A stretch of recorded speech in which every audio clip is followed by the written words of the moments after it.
स्वागत है पंचऋषि क्लासेस के इस ऑनलाइन प्लेटफॉर्म पर। जैसा कि आपको पहले ही बता दिया गया था कि 1 अप्रैल से हम फिजिक्स का एक नया बैच स्टार्ट करने वाले हैं। जब हम किसी भी क्लास को स्टार्ट करते हैं या किसी भी सब्जेक्ट के सिलेबस को पढ़ना शुरू करते हैं, किसी भी सब्जेक्ट को पढ़ना शुरू करते हैं, तो स्टूडेंट्स के मन में बहुत सारे क्वेश्चंस होते हैं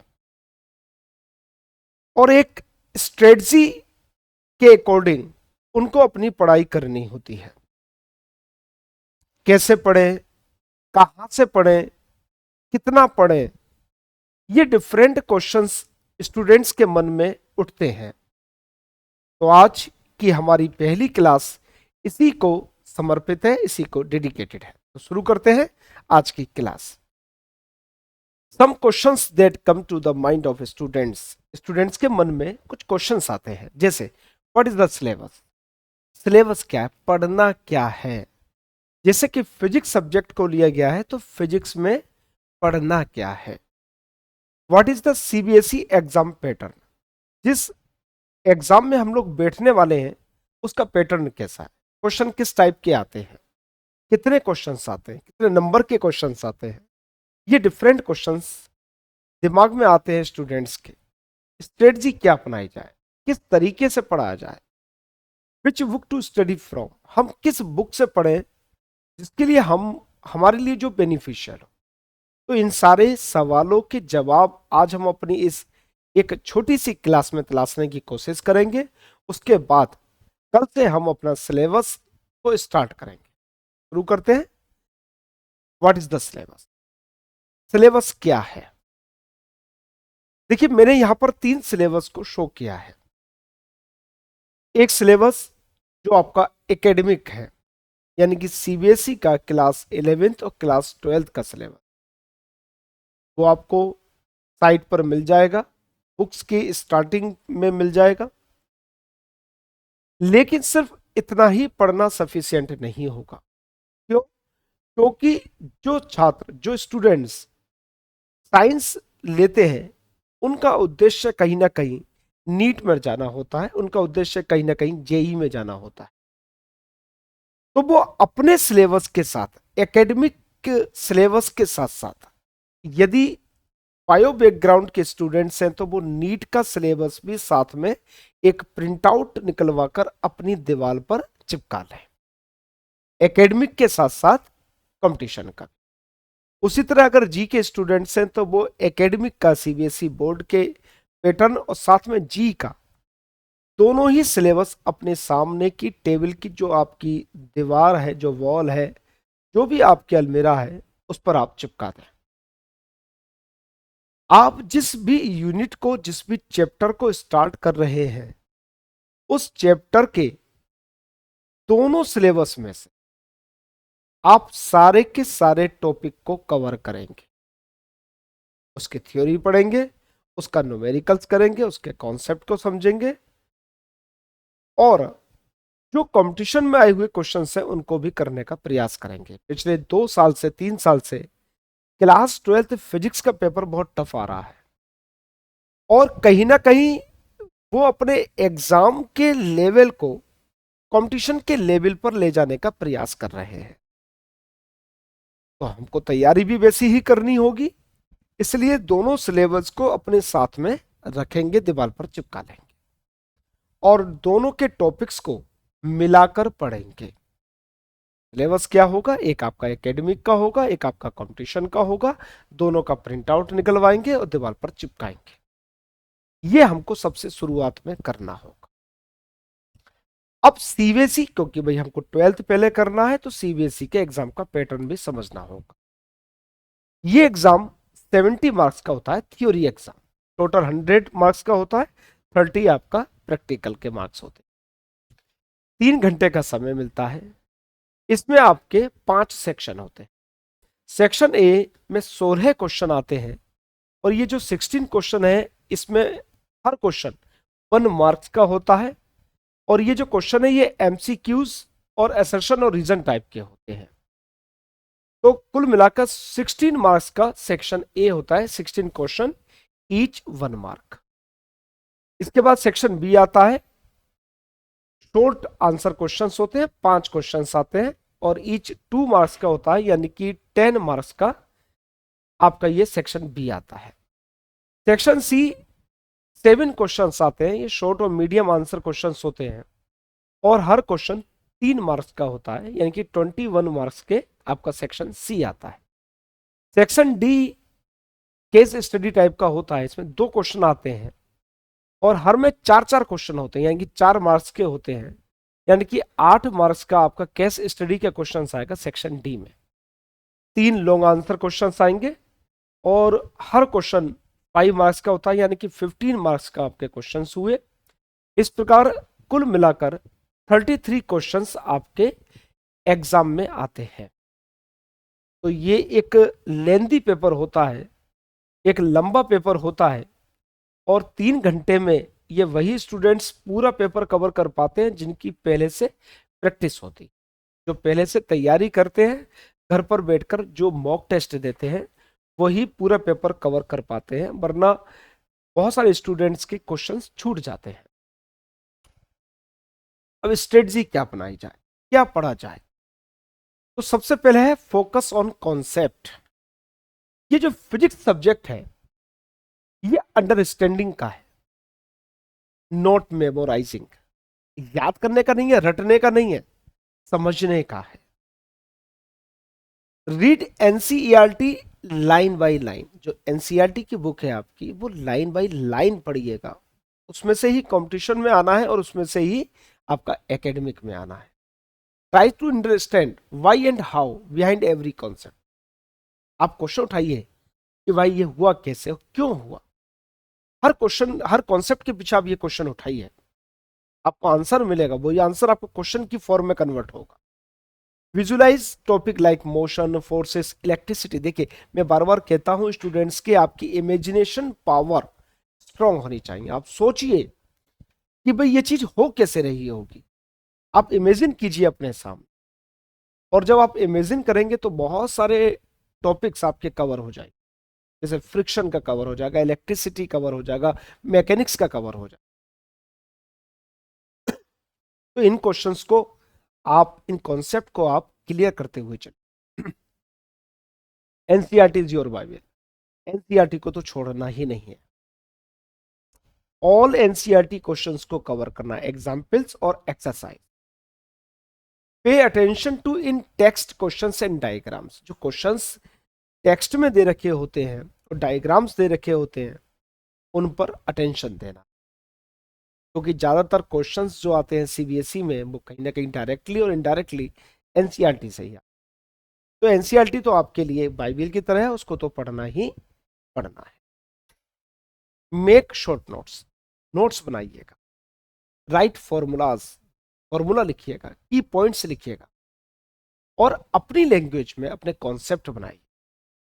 एक नोटबुक बनाएंगे जिसको हम लोग कहते हैं डायरी बनाना, और डायरी जब 1 नाइट फाइट हो रही होती है उस वक्त सबसे ज्यादा हेल्पफुल होती है आपकी डायरी। उसमें आप क्या लिखेंगे? उसमें आप फॉर्मूलाज लिखेंगे, उसमें आप जो आप मिस्टेक्स कर रहे हैं उनको लिखेंगे, इंपॉर्टेंट डेरिवेशंस, डेरिवेशंस पूरा नहीं, उसके की पॉइंट्स लिखेंगे डायरी में, और नोट्स में आप पूरा डेरिवेशन लिखेंगे, पूरी थ्योरी भी लिखेंगे। तो आपको एक नोटबुक बनानी होगी, एक अलग से डायरी बनानी होगी। Practice numericals daily. देखिए ये बहुत जरूरी है। बहुत सारे स्टूडेंट्स को मैं देखता हूं कि वो क्वेश्चन को अटेम्प्ट करते हैं और लास्ट होने से पहले छोड़ देते हैं, ठीक है इसके बाद तो हो जाएगा। नहीं होगा, जहां आप छोड़ रहे हैं वहां से ही गलती होने की संभावना है। इसलिए जब तक आपका आंसर ना आ जाए पूरा क्वेश्चन को कीजिए। इसमें लिखा हुआ है देखिए, फिजिक्स बराबर प्रैक्टिस। जितनी ज्यादा प्रैक्टिस करेंगे उतनी आपकी फिजिक्स स्ट्रांग होगी। Solve at least 10 to 20 numericals daily. 10 से लेकर 20 न्यूमेरिकल्स आपको रोज करने हैं। Start from easy and move to higher level. भाई स्टार्टिंग आप शुरुआत जो करेंगे वो आसान क्वेश्चन से कीजिएगा और फिर अपने लेवल को इंक्रीज कीजिए। तो प्रैक्टिस करनी है न्यूमेरिकल्स की। क्योंकि ज्यादातर क्वेश्चन सब बोर्ड में न्यूमेरिकल के ही आ रहे हैं या फिर डेरिवेशंस आ रहे हैं। Master derivations, CBSE loves derivation based question. आपके लास्ट के क्वेश्चंस पेपर को देखिएगा, आपको क्लियर होगा कि डेरिवेशन बेस्ड क्वेश्चंस बहुत ज्यादा आ रहे हैं। Practice writing them step by step, derivations को आपको करना होगा, प्रैक्टिस करनी होगी, रफ कॉपी में करना होगा, बार बार करना होगा, तभी आप कॉन्सेप्ट को क्लियर कर पाए। अंडरस्टैंड लॉजिक, उसके पीछे का लॉजिक समझिएगा कि हमने 1/x² + y² किया और y की जगह हमने x tan थीटा रख दिया, क्यों रख दिया, इसके पीछे का रीजन क्या है, तो उस रीजन को समझना पड़ेगा, उसकी मैथमेटिक्स को समझना पड़ेगा। बायो के स्टूडेंट्स के लिए बड़ी प्रॉब्लम रहती है कि वो जो बेसिक कॉन्सेप्ट्स हैं मैथमेटिक्स के वो क्लियर नहीं हो, तो हम अपनी क्लास में मैथमेटिक्स टूल से ही स्टार्ट करेंगे, चाहे स्टूडेंट्स मैथ बैकग्राउंड का हो चाहे बायो का हो, दोनों को ही समझने में आसानी रहेगी। सॉल्व प्रीवियस ईयर क्वेश्चंस, ये बहुत जरूरी है, पीवाईक्यूज करना बहुत जरूरी है। इससे आपको क्या मालूम पड़ेगा, इसका आपको क्वेश्चन का पैटर्न मालूम पड़ेगा, क्वेश्चन आते कैसे हैं, किस टॉपिक्स में से ज्यादा क्वेश्चन आ रहे हैं, इंपॉर्टेंट टॉपिक्स कौन सा है। और वही जब आप मॉक टेस्ट देंगे, पीवाईक्यूज का पूरा पेपर करेंगे, तो टाइम मैनेजमेंट आएगा आपका कि किस पोर्शन पर हमको ज्यादा टाइम खर्च करना है, किस पर कम खर्च करना है। तो टाइम मैनेजमेंट बहुत जरूरी है, क्योंकि पिछले लास्ट 15 ईयर्स से मैं ये देख रहा हूं कि बच्चों का पेपर टूट जा रहा है, लैक ऑफ टाइम मैनेजमेंट की कमी की वजह से। तो ये आप जब आप पीवाईक्यूज करेंगे तो ये चीजें आपकी स्ट्रांग हो जाएंगी, तो पीवाईक्यूज आपको जरूर करना। गिव रेगुलर टेस्ट, रोज टेस्ट देना, वीकली देना है, मंथली देना है, और अपनी मिस्टेक्स को केयरफुल्ली देखना है कि भाई गलती मुझसे हो कहाँ रही है। अपनी गलतियों को छुपाना नहीं है, अपनी गलतियों को उजागर करना है अपने ही सामने। तो एक टेबल लीजिएगा और उस पर 3 घंटे का टाइम डालकर और पूरा फुल सिलेबस टेस्ट या फुल यूनिट टेस्ट दीजिए। इससे आपको आपको ये मालूम पड़ेगा कि मैं ये टाइम के अंदर कर पा रहा हूं या नहीं कर पा रहा हूं, किस पोर्शन पर मैं अटक रहा हूं, क्या न्यूमेरिकल में कर पा रहा हूं, क्या कैलकुलेशन मेरी सही हो रही है। ऐसे डिफरेंट क्वेश्चंस हैं जो आपके सामने आएंगे और आप उसका सॉल्व भी करेंगे और आप उसका हल भी निकालेंगे। बस कीजिए, अगर एक बार आपने अपनी कमी को पहचान लिया तो फिजिक्स बहुत इजी सब्जेक्ट, बहुत आसान सब्जेक्ट है। इसको अपनी नर्व्स में, अपने लहू में आत्मसात करना हो, पढ़ना होगा, उसको फील करना होगा, उससे प्रेम करना होगा। रिवाइज स्मार्टली, आपको हर चीज रिवाइज करनी होगी, वीकली करनी होगी, मंथली करनी होगी।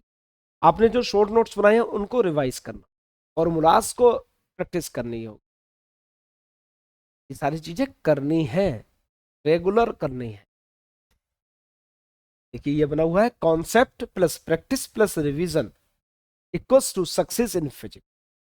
आपका कॉन्सेप्ट क्लियर होना चाहिए, प्रैक्टिस होनी चाहिए और आपको रिवीजन करना चाहिए, तब आपको फिजिक्स में सफलता मिल पाएगी। अगर इनमें से कोई भी एक चीज छूटी तो समझो मंजिल बहुत दूर।